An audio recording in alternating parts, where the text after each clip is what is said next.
や焼き鳥焼きてえなこれ。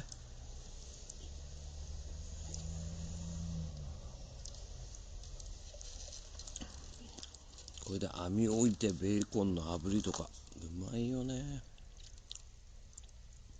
いいね、些細なものが美味しいんだよね、なかなか。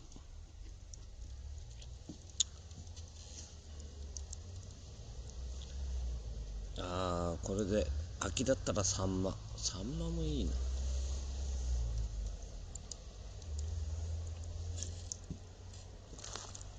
サンマもいいし、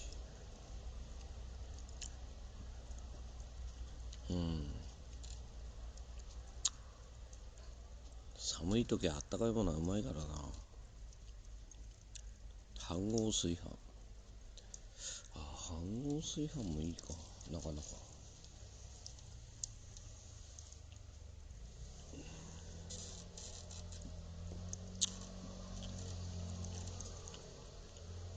ビールが進む。